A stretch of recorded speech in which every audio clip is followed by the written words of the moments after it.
So, mercy ships, that we were talking about the mission there of GCF. So the mission of mercy ships, it follows the 2,000-year-old model of Jesus, bringing hope and healing to the world's forgotten poor. These patients would have no possibility of receiving surgery they so desperately need. Now that we have the new ship, it's going to more than double our ability to bring hope and healing and transform lives of people. So, I'm going to show you this, the surgery slide. So basically what I want to say to you before you see these slides is that, you know, sometimes it's difficult to look at people that have deformities. But remember, there are people inside the deformities. So I don't see the deformities. Okay. Alright. So I don't see the deformities, or neither does anybody. You do, obviously, but actually you look into the person's eyes and you see they're in there. This man, I spoke about him last year, he was in Bame, he nearly died, but for his surgery, that was life-changing and life-giving. We also do things like goiters, a lot of head and neck surgeries. Now, a goiter in Ireland would be a little bump on the side of your neck, but you can see, because they don't get treated in Africa, they're just ginormous.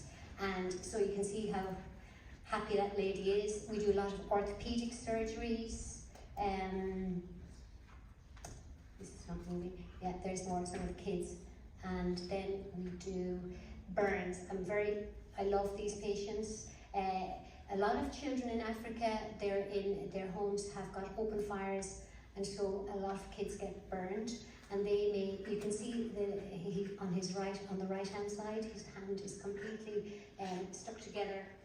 The top part, and also he has got very little function. So we have a plastic surgeon on board, and that's their job. This little girl, I showed this one because she's 6 and she has an extra digit. So I took this the day she was going home.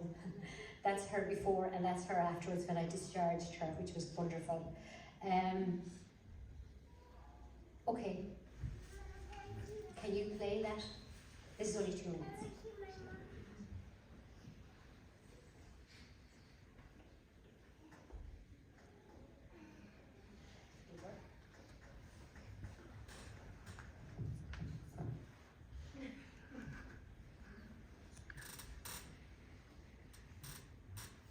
It's not working. Okay, it's a pity because there's nothing like a little video to demonstrate the amazing power of transformed life, which is what these people have. So that was actually a little video of a boy who had suffered burns and how he was. The job of a plastic surgeon on mercy ships is not to give them a beautiful looking arm, it's to make it so that it can function correctly, or as well as it can. So, we'll go on to the next one. Oh, I'm back at the beginning. Hold on now. Sorry. Maybe you should do that. Oh, here I am. Okay. So these are the facts here, and they're staggering. Oh. I'm so sorry. So, okay, these are the volunteers. This is just a group volunteer picture. It's not off where I wasn't in that. But basically it's showing that there are so many volunteers that work on mercy ships, from over 60 nations from all around the world, who serve on board with a shared purpose, and that's to transform the lives of others while experiencing change in their own. Every volunteer, from a surgeon to a receptionist, from a nurse to an electrician, the captain to the cook, they volunteer their time free, and only half the staff on mercy ships are medical. Every department is important, every job is a mission, and there's plenty of jobs for everyone. So, here you can see a staggering fact. So as many as 5 billion people worldwide do not have access to safe surgery when they need it. That's 2 out of every 3 people on the planet. That is staggering. The majority of these people live in sub-Saharan Africa, and many live in countries like Cameroon and Guinea and Benin. They have never seen a doctor. Almost 70% of the population live on less than €3 per day. So, basic surgeries, here's a gorgeous little girl with a cleft lip, or cataract surgery. This lady actually had her babies, never saw her babies until she was blind, until she had her cataract surgery. So many of these conditions that would be dealt with when, years and years earlier, they don't ever get seen to because they don't have the facilities there. So why ships, you say? Well, when you consider that 50% of the world's population lives within 100 miles of a port city, you can see why the idea of a world-class hospital ship on a ship that can sail to wherever it's needed and bring everything with it is of such vital importance. So there you can see. Mercy Ship partners with the governments in each country so that they can provide these services free of charge. So this is, put this picture up because this is a very vital part of the mission of Mercy Ships. It's to strengthen the healthcare system of the country to which it goes. So training its healthcare professionals and helping them through renovation and construction of clinics and hospitals in the country that we're in. Its aim is to help the country to develop and meet their own healthcare goals long after the ship has moved to another nation. This has become more important as the years have gone on, and it's not only a floating hospital, it's a floating training centre. It trains medical personnel, surgeons, nurses, anaesthetists, dentists, IT training, ship deckhands, they all get training here. So this is the man, his name is Don Stevens. He's the man that started it off. He's in his 80s now. So he founded it in 1978. He's from Colorado in the States, a landlocked nation. But he had this idea that formed in his mind, how could he help the poor?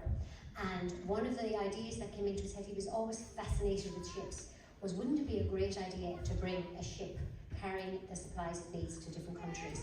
So he worked at the time with YWAM, Youth with a Mission, and he and his wife, oh no, wait a minute.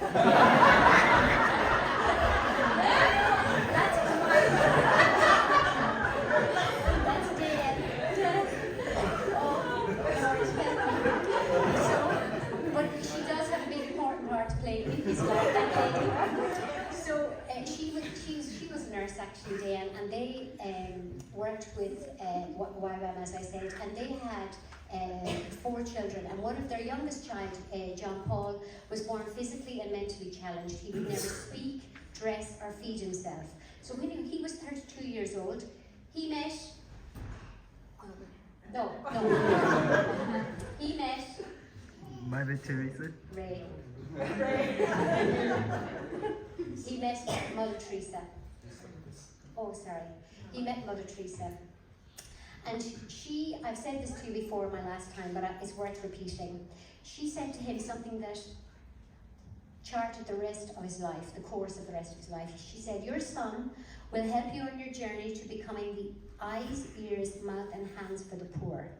He was 32 years at the time, and he couldn't have heard a more profound message. She had framed some very basic questions of life. Why were you born? Why did God put you on this earth? What's your dream? She had to crystallize his purpose in life and what he was to do. So they had 4 children, and they spent the first 10 years of Mercy on board Mercy Ships. And now they're based in Texas, and he's on the board. And he's overseen the growth of Mercy Ships from its very humble beginnings to an organisation with tens of thousands of professionals have served. So this man then is another very important man. He is Church's mentor. He's a South African plastic surgeon, and he had a very big impact on my life, because that's how I heard about Mercy Ships, because he stayed with us a few years ago when he was doing a trip around Ireland, and the church was asked would they put him up, and I said yeah, we put him up, and that's how I met him. And he told me all about Mercy Ships, and I thought, I want to go there, I want to work there. So he actually went as a volunteer about 25 years ago next year, and he just went to volunteer for 2 weeks, and he was so impacted that he gave up his lucrative plastic surgery practice in South Africa, and he has spent his whole life serving not just Mercy Ships but other organisations like Operation Smile around the world. He's an incredible man and such a humble man. So there was supposed to be another video, but there isn't. So here is the map of Africa, and on the left hand, the west coast there, you can see Sierra Leone. So, and this then is the regions of Sierra Leone. So what happens is that a ship comes and docks in the country for about 10 months at a time. And so before the patients come, they've seen or they've heard about mercy ships. It's been on television, on social media, doctors, different people, word of mouth, hear, oh, mercy ships is coming. And mercy ships has such an amazing reputation because it's been serving for so many years. And so when they hear about it, they all want to have their surgery. So what they do is they send out a team of nurses and translators about 6 months before the ship comes to the country, and they have screening in all different local areas. And when a patient is suitable or gets a ticket to come to mercy ships, it's like us winning the lottery. Like when you meet the parents of children and when you meet the patients themselves, this ticket is gold, absolutely. So, this is the Hope Centre here, and this is the first week when they come, they stay in the Hope Centre. It's a housing facility that is used before and after their surgeries, and it's like home away from home. It's the first time patients will have seen others with similar disabilities. That's what's incredible about it. And they look like them and they understand the shame and the hardship and the pain and the isolation caused by some of the conditions. So when I was on Africa Mercy, it was a smaller ship, so our tents were outside the ship. So this was my tent there. I worked in pre-op, which is the screening area before patients are brought in for their surgeries, and that was an amazing place to work because this is my first contact is their first contact with mercy ships is me and the likes of me, and the other nurses, because we're the first people that meet them, and some are so excited and some are shy and some are scared, and so a big part of my job, apart from medical things, was to cause them to have less anxiety. And that was during COVID, we were all guarded up all the time. So this year, you can see my office is slightly different. This is on the Global Mercy. I worked this time in outpatients, and this was a big challenge for me because there was so much more involved. I was doing dressing, stuff that I hadn't done for a long time, and it's the end of the patient's journey before they're discharged home, so all the dressings that are changed, a couple of times a week. So here we mainly provide wound care, so assessing their wounds, and if there's any problems we can call the different surgeons. So that's Katimu, that's one of them. So this is the team, the lady at the back on the right, a young girl, that's Shannon, she's the nurse in charge, and the lady to her left with the glasses, Evelyn, she's been there with her family for the last 12 years, and the rest of us were all just coming on board to help. And then I took this one because this is the day crew. We had Henry, and we had Marianne, Katimu, and Isata. And day crew are local people that Mercy Ship employ, and they're a lifeline. They're a bridge to the patient, they're interpreters, not just of the language, but of culture and religion. They're also with us while we're treating the patients. So, I was going to say we're very busy all the time. So, that was a very unusual moment. Hold on. So basically what happens is our day starts, a typical day begins at 8 o'clock in the morning. Typical day begins at 8 o'clock in the morning with the team coming together to pray. So Shannon, the manager, reads a reflection and some scriptures. Can you imagine how wonderful that is, going to work and having that happen every day? I'm telling you, it wouldn't happen in UCHG, but it's fantastic. It's absolutely wonderful that this is working. So the patients file into the room. There's loads of them. They have different times, and the kids are all clamouring to get the 1 or 2 iPads that we have because there's loads of cartoons on them, and we use those iPads to distract them from their pain when they're getting their dressings changed. So each of the nurses have those rooms. Moving the slides. I'm sorry.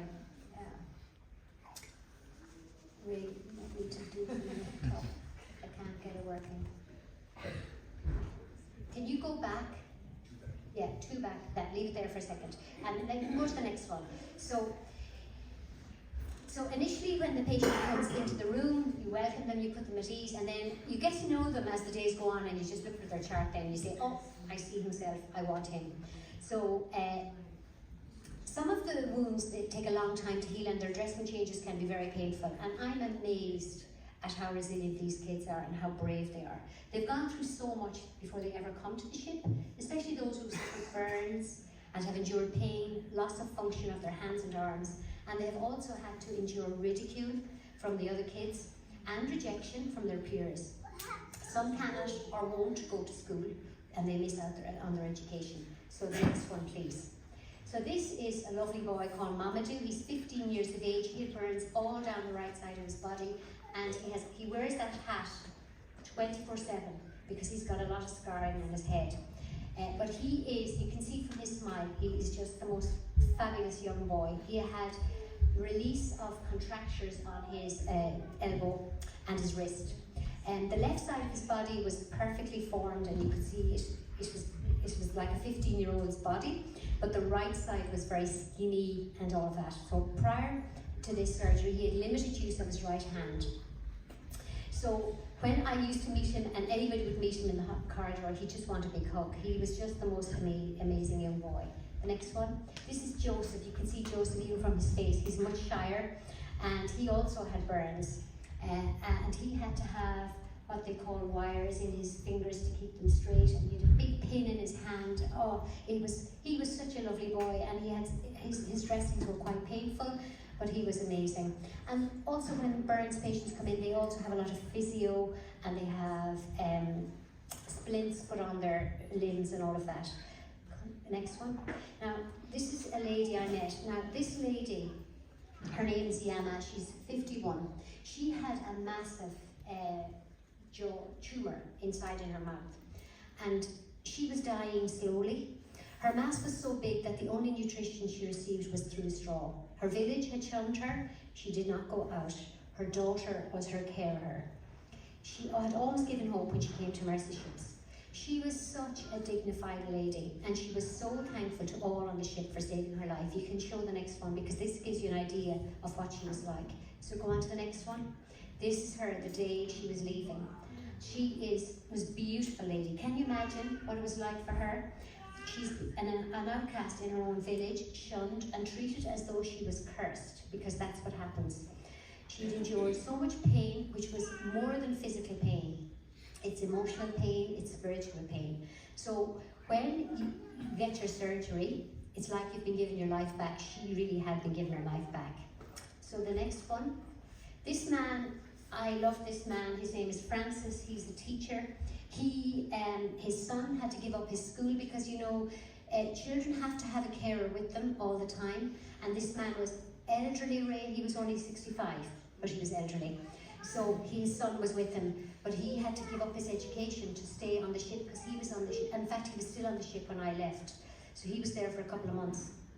So he became very special to me. He's a very strong man, and he was educated, and he knew some English. His surgery was complex, and his recovery too. He was very stoical in the midst of all his time in Mercy Ships. I was talking to him one day about his surgery, and he said that Dr. Gary Parker had saved his life. So I said to him, Dr. Gary has saved the lives of a lot of people. So go on to the next slide, the next one. Yeah, this is Dr. Gary Parker. He's the head neck and surgeon that has volunteered full-time since 1986. He's been on the ship for 38 years. He's the head surgeon, and he is the most humble man. He has literally saved thousands of lives, and he says that every individual matters, and every individual is worthwhile, and every individual has value. So go back to the other one. The day that Francis, I was there, that was one of my last days, so I wanted to get a photograph with Francis and his son. I'll tell you a little bit more about him afterwards, because I have something to say about what we did for him. So go on to the next girl. Oh no, that's me and Dr. Gary and Dr. Churches last year. The next one. So this is Mafera. Now, Mafera is a beautiful 23-year-old girl. She had a profound effect on me because firstly, she's so young and she'd endured such an amount of suffering in her short life. She got married a couple of years earlier and she had had a miscarriage, and what had happened was her uncle had given her a 7-year-old little boy. It was obviously his son, I don't know, he gave it to her and she was looking after him. And a few months later, she gave birth to a beautiful daughter called Mabinti. And you can see here, these are, you go on the next one, these are bilateral keloids, they're called. They're firm, rubbery, fibrous nodules, and there's a lot of them around in Africa. If we have a small little scar or a little nodule like that, we just get it taken off. The next one. So you can see they were massive. And so she had surgery to have them removed. Now the thing with these things is that they can go back again and you have to have injections and all of that. But anyway, she came to have her surgery. But they were getting worse and they're itchy and they're painful. Her left ear healed. You can put it around again, the next one, the next one. Yeah. This is her there, you can see how gorgeous she is. So the left ear healed really well, but the right ear took a long time to heal. So we were addressing it about 3 times a week. And her time in hospital was long and she missed her children. So in the process of arranging a visit from them in the ship, she got a message one morning, just before she came to me, to tell her that her son had died during the night from malaria. Every time they die, it's from malaria. She came into my treatment room, I knew there was something wrong with her. I said, "Are you okay?" And I put my arm around her and I asked her what was the problem. So you can imagine my shock and horror to hear this news. So having comforted her for some time, I called chaplaincy straight away and spoke to Clementine, who's the lead chaplain on board. She came straight away to counsel Mafera. We made an arrangement for her to go home because she had to go home for the funeral. But she had to come back 5 days later because she still needed her treatment. And you know, life can be so hard for people like Mafera. It's just, the little boy would almost certainly have survived if he was here in Ireland, you know, or lived anywhere in the West. But she came back the following week and she brought her little daughter Mafera, her Mabinti. So you can see the light in her eyes. She was so happy to have Mabinti with her. So we discharged her about 5 days later, and this photograph was taken just before she went home. I really got to love her. The next slide. Now this is the lady I was talking about. This is Clementine. Clementine is the hospital chaplain. She understands how patients feel rejected and outcast, and even worse, when they feel that rejection. She gives them assurance, support and comfort and encouragement. She started work with Mercy Ships in 1995 and she's still there almost 30 years later. She says, "Togo is my country, but Mercy Ships is my home." Through Clementine, which is what I really want to tell you about, I was able to help some patients financially through your very generous donations. Normally I wouldn't know these people that I help or that we help, but she told me the names. She said to me, Denise, she came up to me one day in the cafe and she said, "Denise, these are the names." I was shocked. I said, wow, among them was a man, is there the next one? This man called Abubakar, who was one of my patients, and he had a family crisis at home, and so she said she was using the money for him. And then also Francis, that I told you about, she helped him as well, and I was so thankful. And Francis, she said, "I want you to be there, Denise, when we give Francis the money."